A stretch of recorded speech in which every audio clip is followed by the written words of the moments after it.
우리가 읽은 오늘 말씀은 솔로몬이 자녀들에게 해주고 싶은 유언과 소중한 말씀입니다. 솔로몬이 누굽니까? 사울 다윗을 이은 이스라엘 왕 아니겠습니까? 성전 건축을 했고 나라를 부강하게 만들었습니다. 1천 번제를 드린 후에 하나님께서 솔로몬에게 소원을 말할 때 솔로몬이 그때 잘 대답했어요. 뭐라고 대답했습니까? 지혜를 구했습니다. 그랬더니 하나님께서 솔로몬을 가장 지혜로운 왕으로 만들어 주셨습니다. 이 지혜로운 왕은 솔로몬 왕 때 그때 다른 왕들보다 지혜로운 왕이 아니라 솔로몬 이전에도 솔로몬 이후에도 모든 왕들을 통틀어서 가장 지혜로운 왕이 되었습니다. 지혜만 얻은 것이 아니죠. 하나님께서 솔로몬에게 무기와 영광도 덤으로 주셨습니다. 솔로몬이 얼마나 지혜가 있을까요? 솔로몬의 지혜에 대해서 열왕기상 4장 3절 이하의 말씀을 보면 솔로몬의 지혜가 동양 모든 사람의 지혜와 애굽의 모든 지혜보다 뛰어난지라. 저가 잠언 3천을 말하였고 그 노래는 1,005이며 저가 또 초복을 논하되 레바논 백향목으로부터 담에 나는 우술초까지 하고 저가 또 짐승과 새와 기어다니는 것과 물고기를 논한지라. 모든 민족 중에서 솔로몬의 지혜의 소문을 들은 천하 모든 왕들 중에서 그 지혜를 들러왔더라. 여러분, 솔로몬이 모르는 것이 없을 정도로 그 지식과 지혜가 대단했습니다. 그 지혜를 모아둔 책이 잠언 아니겠습니까? 오늘 읽은 우리의 본문은 아버지가 아들에게 인생의 지혜를 말하는 형식으로 말하고 있습니다. 이 땅에 사는 모든 사람들에게 인생을 살면서 행복하기를 원하고 즐겁고 기쁨으로 살기를 원합니다. 여러분 인생을 사는데 행복하기를 원하십니까? 불행하기를 원하십니까? 이렇게 물어보면 모든 사람들이 다 행복하기를 원하죠. 왜 행복하기를 원합니까? 우리가 사는 인생이 딱 한 번밖에 주어지지 않습니다. 한 번밖에 없는 인생, 그 인생을 행복하게 살기를 누구나 더 원하는 거 아니겠습니까? 우리 인생이 길지도 않습니다. 짧은 인생 아니겠습니까? 또 어떤 사람은 또 오래 살기도 하고 또 그렇지 못한 사람도 있지만 우리가 이 땅에 살면서 단 한 번밖에 없는 인생을 사는데 후회하지 않고 정말 행복하고 또 행복한 인생을 누구나 살기를 원합니다. 행복한 인생을 살기 위해서 지혜왕 솔로몬의 말을 우리가 귀담아 들을 필요가 있습니다. 솔로몬은 행복한 인생을 살기 위해서 지혜가 필요한데 이 지혜는 하나님을 경외하는 것이라고 말합니다. 우리가 잠언 1장에서 그 경외에 대해서 우리가 나누지 않았습니까? 이 경외라는 것이 하나님에 대한 존경과 거룩한 두려움을 갖는 것이라고 했어요. 이 경외야말로 지식의 근본이고 지혜의 근원이라고 했습니다.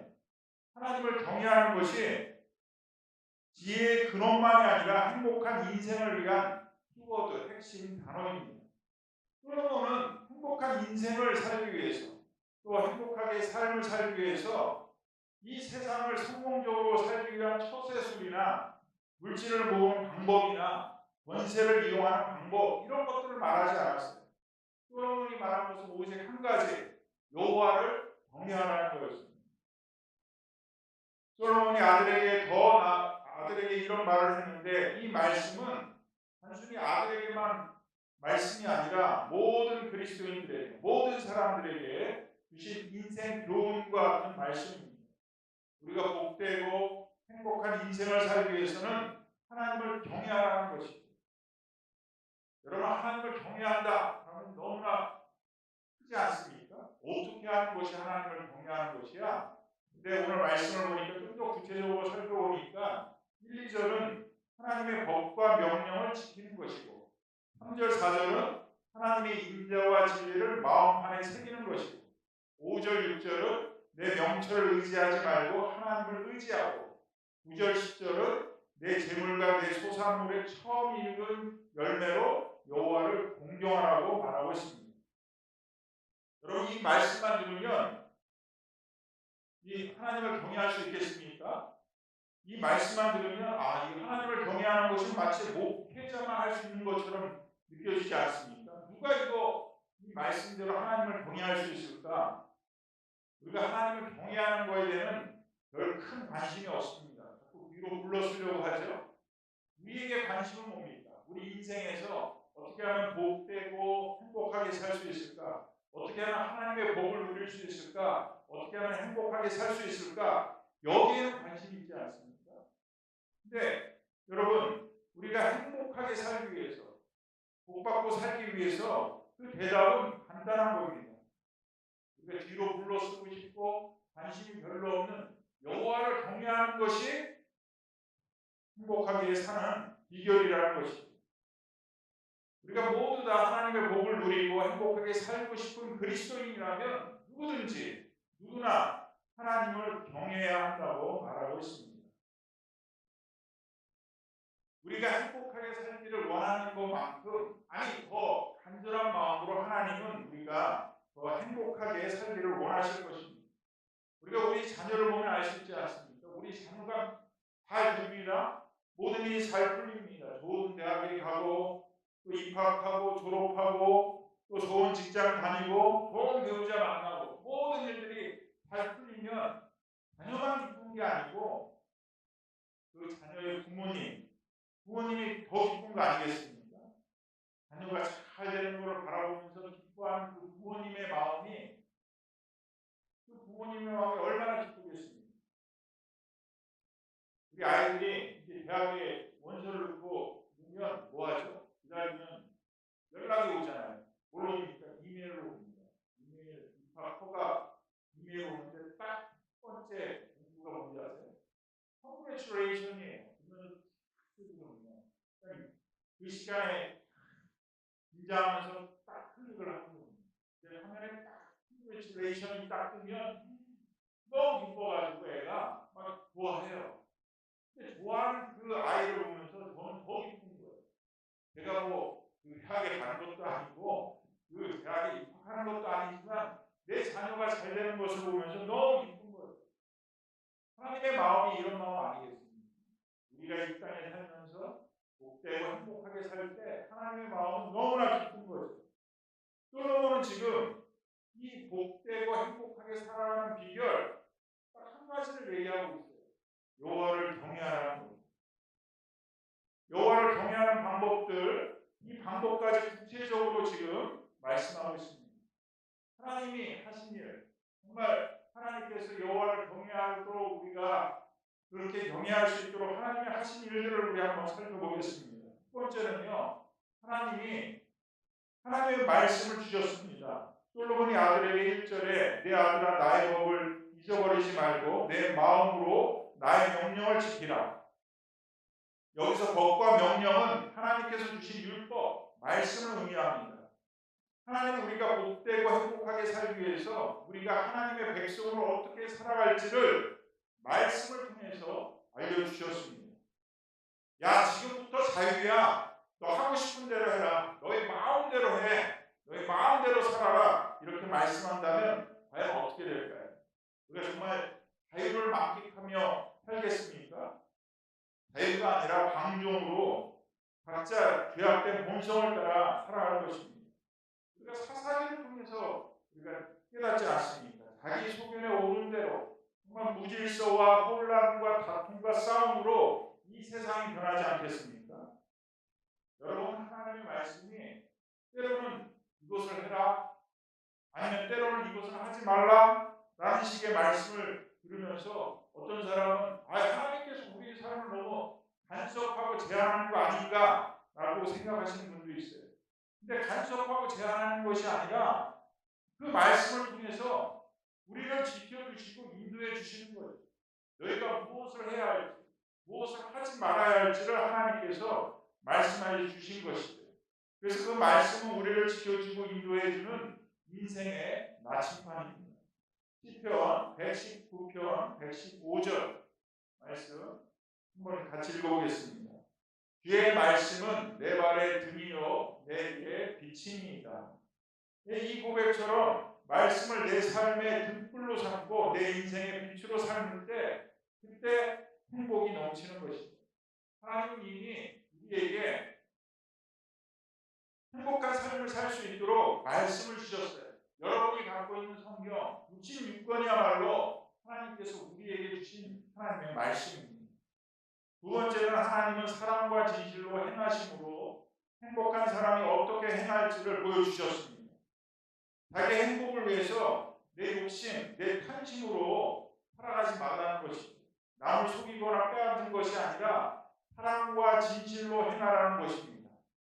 3절에 보니까 인자와 진리로 내게서 떠나지 않게 하고 그것을 내 목에 매며 내 마음판에 새기라. 여러분, 여기서 인자와 진리라는 말은 사랑과 진실이라는 말이에요. 영어로 보면 love와 faithfulness예요. 한국 성경의 진리는 성실과 진실로 표현하는 것이 더 맞습니다. 하나님께서는 사랑과 성실하심으로 이렇게 행하셨어요. 시편 100편 5절에도 되죠. 여호와는 선하시니 그 인자하심이 영원하고 그 성실하심이 대대에 미치리로다. 하나님께서는 사랑과 성실하심으로 이렇게 보여주셨습니다. 그렇기 때문에 그 하나님의 사랑과 성실하심을 본받아서 살아가는 사람, 그 사람이 행복한 사람이에요. 그 사람이 하나님을 닮아가는 사람입니다. 솔로몬이 인자와 성실이 얼마나 중요하면 그것을 마음판에 새기라고 말씀하고 있습니다. 한 귀로 듣고 한 귀로 흘려보내지 않고 그것을 마음판에 새겨서 평생토록 간직하라는 것입니다. 세 번째는 내 명철을 의지하지 말고 하나님을 신뢰하고 의지하라는 것입니다. 내가 가지고 있는 학식과 경험, 지혜, 그 모든 것을 내려놓고 오직 하나님만을 신뢰하고 의지하라는 것입니다. 여러분, 내가 똑똑하겠습니까? 내가 지혜가 많겠습니까? 하나님의 지혜가 많겠습니다. 이렇게 질문하는 것이 어리석은 거 아니겠습니까? 우리가 아무리 똑똑해도 우리가 아무리 지혜가 있어도 하나님보다 낫겠습니까? 하나님과 비교한다는 그 자체가 어리석은 거 아니겠어요? 고린도전서 1장 25절 말씀을 보니까 하나님의 어리석음이 사람보다 지혜롭고 하나님의 약하심이 사람보다 강하니라. 우리는 한치 앞을 볼 수가 없습니다. 앞으로 일주일 후가 어떻게 될지, 한 달 후가 어떻게 될지 알 수 있겠습니까? 아니, 하루 한 시간 후도 우리가 알 수가 없습니다. 그럼 우리가 전능하신 하나님을 의지하지 않고 나를 의지한다는 것이 얼마나 어리석은 일이겠습니까? 그렇기 때문에 전능하신 하나님, 그 하나님을 의지하고 범사에 인정하면 하나님께서 우리의 길을 인도해 주실 거라고 약속하고 있습니다. 저는 작년 새해 아이들이 세배하면서 덕담을 하잖아요. 그 덕담을 할 때 우리 아이들에게 아버지 유언의 말이다 라고 하니까 아이들이 깜짝 놀랐어요. 이 아버지가 왜 그런 말을 하나? 그러면서 그러니까 유언의 말이라고 하니까 긴장도 하면서 딱 듣더라고요. 그때 제가 한 말씀이 잠언 3장 5절 6절 말씀이에요. 너는 마음을 다하여 여호와를 신뢰하고 내 명철을 의지하지 말라. 너는 범사의 길을 인정하라. 그리하면 내 길을 지도하시리라. 야, 너희들이 인생을 살면서 어려움을 만날 거야. 그때 꼭 붙잡아야 할 것이 엄마도 아빠도 아닌 하나님이다. 엄마 아빠는 너희를 도와주고 싶어도 능력이 부족하고 엄마 아빠는 너희를 도와주고 싶어도 영원히 함께하지 않아. 그런데 하나님은 능력도 많으시고 영원히 너희들과 함께하시니까 너희들이 꼭 붙잡아야 할 것은 하나님이다. 하나님께서 가장 좋은 길, 선한 길로 인도해 주실 것이다. 나는 이런 말씀을 했어요. 여러분, 우리가 붙잡아야 할 것은 돈도 아니고 재물도 아니고 사랑도 아니고 어떤 것도 아닙니다. 정말 우리가 붙잡아야 할 것은 하나님입니다. 그 하나님을 붙잡을 때 복되고 행복한 삶을 살 수 있습니다. 마지막으로는 내 재물과 내 소산물의 처음 익은 열매로 여호와를 공경하라는 것입니다.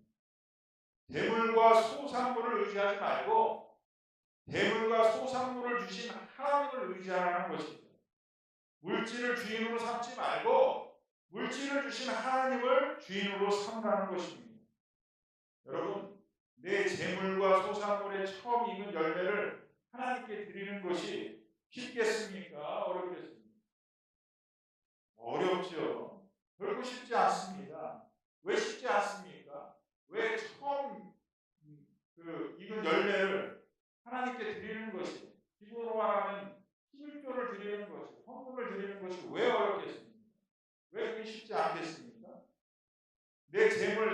토산물에 대해서 하나님을 빼면 어려워요.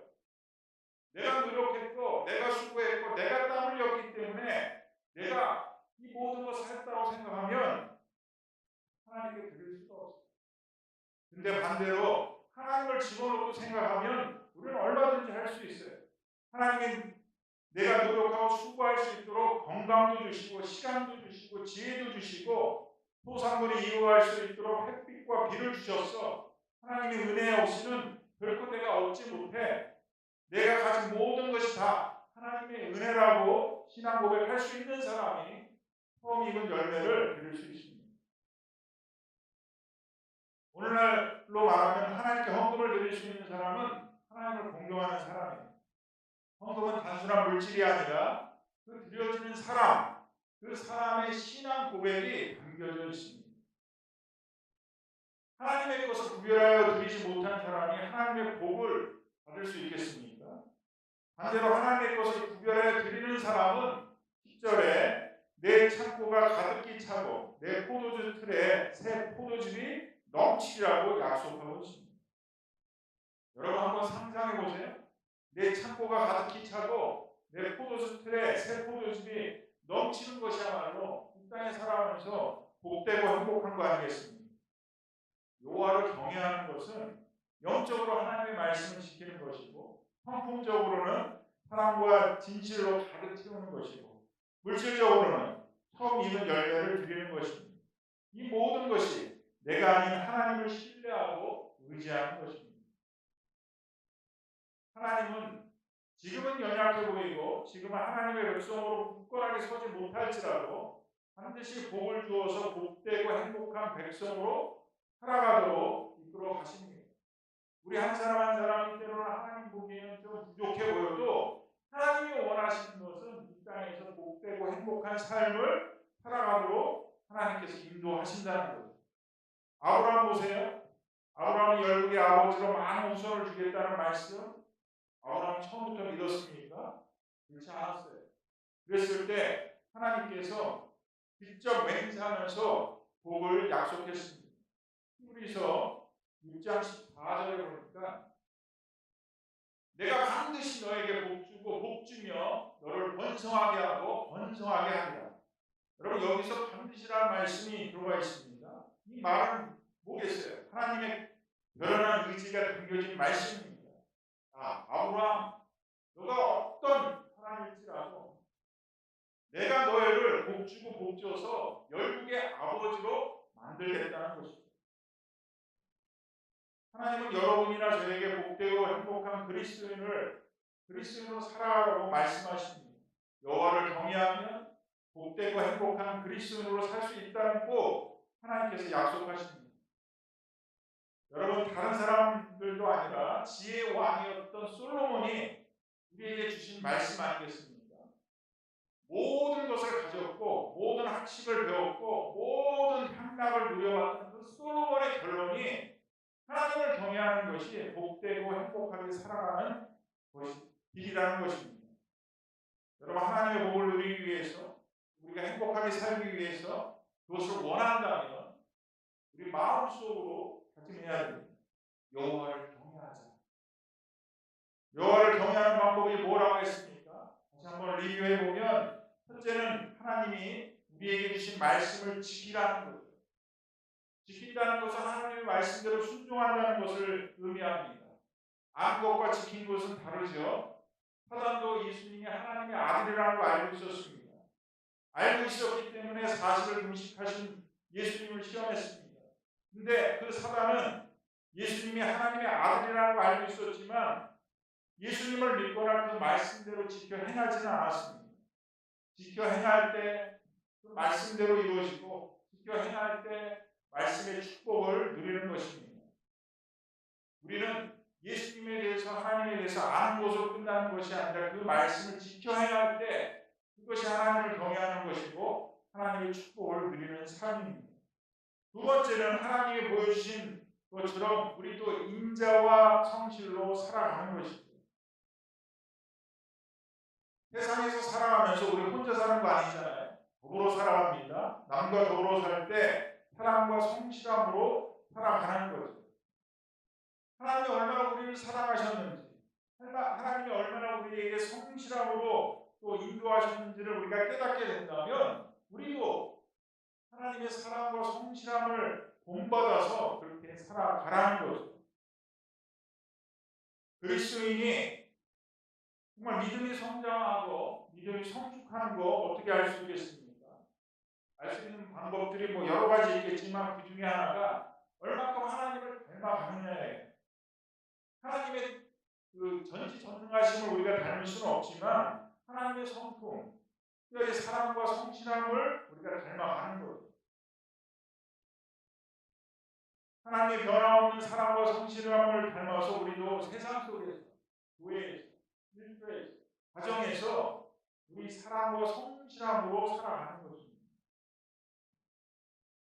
제가 노인센터에서 이렇게 아르바이트 하지 않습니다. 거기서 일할 때 우리 노인에게는 늙어가는 것이 아니라 익어간다는 말을 합니다.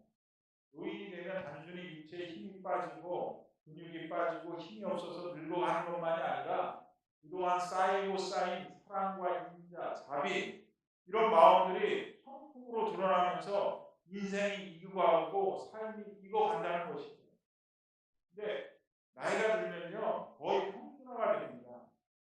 젊을 때는 뭐 차이가 많이 있어도 나이가 들면 건강도 비슷한 것 같고 재산도 비슷한 것 같고 학식도 별 차이가 없어요. 젊을 때 하늘과 땅처럼 차이가 나도 늙으면 별 차이가 없습니다. 그런데 늙어서도 차이가 나는 게 있어요. 뭐가 나겠습니까? 그 사람의 성품은 차이가 납니다. 젊을 때부터 좋은 성품으로 살아온 사람은 늙어서도 좋은 성품을 가지고 있고 그렇지 못한 사람은 나이가 들어도 늙어도 변화가 없는 것을 보게 됩니다. 여러분 예수 믿지 않는 사람들이 예수 믿는 사람들을 바라보면서 하나님을 바라보는 거 아니겠습니까? 근데 그 예수 믿지 않는 사람들이 예수님을 믿는 사람들의 무엇을 볼까요? 그 믿지 않는 사람들이 우리의 돈이나 지위나 풍요를 보면서 하나님을 생각하지 않습니다. 예수 믿지 않는 사람들은 예수님을 믿는 사람들의 성품을 보는 거예요. 아, 저 사람이 사랑이 넘치는지, 저 사람이 정말 이타적인지, 저 사람이 성실한지, 저 사람이 정직한지를 바라보면서 저 사람이 믿는 하나님을 생각하고 그 하나님을 바라보게 되는 거예요. 그렇기 때문에 우리 모두가 하나님의 인자와 성실로 몸과 마음을 단정해야 합니다. 세 번째로 우리 인생의 순간순간마다 하나님을 인정하고 하나님을 신뢰하고 하나님을 의지해야 합니다. 하나님을 인정하고 의지한다는 것은 내가 할 수 있는 걸 다 해보고 안 될 때만 하나님께 도와달라는 것이 아니라는 거죠. 내가 할 수 있는 것이 있건 없건 간에 무슨 일을 만날 때마다 그 모든 것을 허락하신 하나님을 인정하고 하나님께 의지해야 합니다. 참 저도 이거 보면 정말 힘들고 어려운 일은 하나님을 의지해요. 하나님 도와주세요. 하나님 이번 한 번만큼 하나님의 은혜를 구합니다. 이러는데 다른 일 내가 할 수 있다고 생각하는 일들은 뭐 내가 알아서 하지 라고 할 때가 많습니다. 근데 그것이 아니라 어떤 일을 만나든지 간에 하나님을 인정하고 하나님을 의지해야 합니다. 성경의 인물 중에 이삭과 야곱이 있지 않습니까? 아버지와 아들이에요. 근데 하나님을 신뢰하고 의지하는 것에 조금 아버지와 아들이 좀 다른 면이 있습니다. 이삭은 보면 아버지 아브라함이 자기를 번제물로 바칠 때 하나님을 인정하고 의지했어요. 이삭은 얼마든지 늙은 아버지 아브라함을 막아설 수도 있었고 뿌리칠 수도 있었습니다. 그럼에도 불구하고 하나님을 의지하면서 순종했어요. 그래서 이삭을 드리는 것이 아브라함의 순종만이 아니라 이삭의 순종도 있습니다. 그렇지 않겠습니까? 근데 하나님은 그 이삭의 순종을 기쁘게 받으시고 이삭의 인생을 인도하시는데 다른 족장들과 다르게 큰 어려움과 고통이 없었습니다. 이 분량을 보면 이삭이 가장 적어요.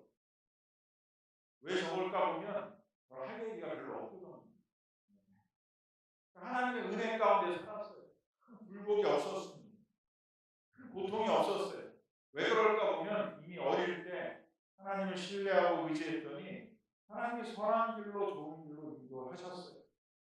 그러니까 그의 아들 야곱을 보면 이삭처럼 처음부터 하나님을 인정하고 의지하지 않았습니다. 분명 하나님께서 야곱이 태어나기도 전에 이삭을 통해서 큰 자가 어린 자를 섬길 것이다 말씀했어요. 근데 야곱은 그 말씀, 그 약속을 자기가 어떻게 하든 성취해 보려고 했습니다. 그래서 형과 아버지를 속이지 않았습니까? 형 에서를 속여서 장자의 권리를 빼앗았고요. 아버지 이삭을 속여서 아버지 축복을 받았습니다. 하나님을 인정하고 의지하지 않고 자신의 노력으로 어떻게 하든 성취하고자 했습니다. 결국 이 일로 말미암아 야곱은 삼촌 라반의 밑에서 20년 동안 힘겨운 태양살이를 겪어야만 했습니다. 그리고 20년이 지난 후에 고향으로 돌아온 길에 야복 나루터에서 드디어 하나님과 만나서 씨름하면서 하나님을 인정하고 의지하게 되었습니다. 여러분, 이삭처럼 초반에 하나님을 인정하고 의지하시겠습니까? 아니면 야곱처럼 고생 다 하고 하나님을 인정하고 의지하시겠습니까? 하나님 앞에 빨리 두 손 들고 나오는 것이 행복한 인생입니다. 그것이 우리가 살 길입니다. 마지막으로 우리의 물질을 하나님께 구별하여 드려야 합니다. 하나님이 우리의 물질을 드리라고 요구하는 것은, 특별히 첫 열매를 요구하는 것은 우리의 것을 빼앗기 위함이 아닙니다. 하나님은 우리의 물질이 필요하신 분이 아니죠. 하나님은 우리가 물질과 하나님 중에 무엇을 더 사랑하시는지를 보고자 하는 것입니다. 다시 말해 우리의 주인이 물질인지 아니면 하나님인지 물질을 주인으로 삼으면 결코 하나님께 예물을 드리지 못합니다. 물질이 있어야 그래도 안전하고요. 물질이 있어야 자기를 보호해 주고요. 물질이 그래도 있어야 최고 아니겠습니까? 이렇게 생각하시는 분들은 하나님께 드릴 수가 없습니다. 하나님을 주인으로 삼으면 하나님이 주신 그 물질을 구별해서 하나님께 드릴 수가 있는 것입니다.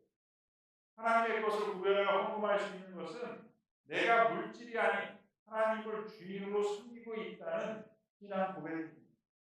마태복음 6장 21절 내 몸을 입는 그곳에는 내 마음도 있느니라.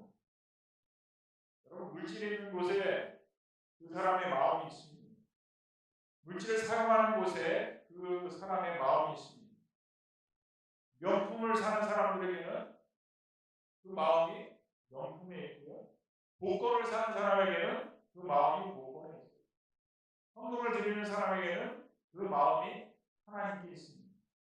하나님을 경외하는 것은 말로만 사랑한다고 되는 것이 아니라 내가 힘들게 번 돈, 정말 피땀 흘려서 진짜 힘들게 번 이 돈을 하나님께 구별해서 드릴 수 있어야 하는 것입니다. 헌금 생활은 나와 하나님의 관계를 보여주는 것입니다. 내 공급자가 내가 아니라 하나님을 고백하는 것이죠. 돈이 나를 지켜주는 것이 아니라 하나님이 지켜주신다는 것을 고백하는 것입니다. 여러분, 이렇게 우리가 하나님 것을 구별하여 드릴 때 하나님이 약속하지 않았습니까? 내 창고가 가득히 차고 내 포도주 틀에 새 포도즙이 넘치라고 약속했습니다. 하나님의 약속, 하나님께서 책임지고 복으로 채워주시겠다는 거예요.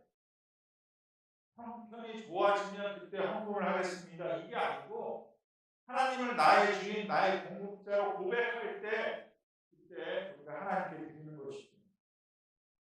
여러분, 솔로몬이 저와 여러분에게 이 땅에서 복되고 행복하게 살기 위한 방법을 알려주셨습니다. 그 방법이 뭐라고 했습니까? 하나님을 경외하는 것이죠. 이게 지혜의 근원이고 교훈이고 또 하나님을 경외하는 것이 이 땅에 살아가는데 복되고 행복하게 살아가는 길입니다. 하나님의 말씀을 지켜 행하고 하나님이 보여주신 사랑과 성질로 살아가고 하나님을 인정하고 의지하고 마지막에는 내 재물과 내 소산물의 처음 익은 열매로 하나님을 공경하라는 것입니다. 특별히 이번 한 주간 우리 인생의 순간순간마다 하나님을 의지하고 하나님을 경외하는 한 주간이 되기를 주님의 이름으로 축원드립니다. 아멘.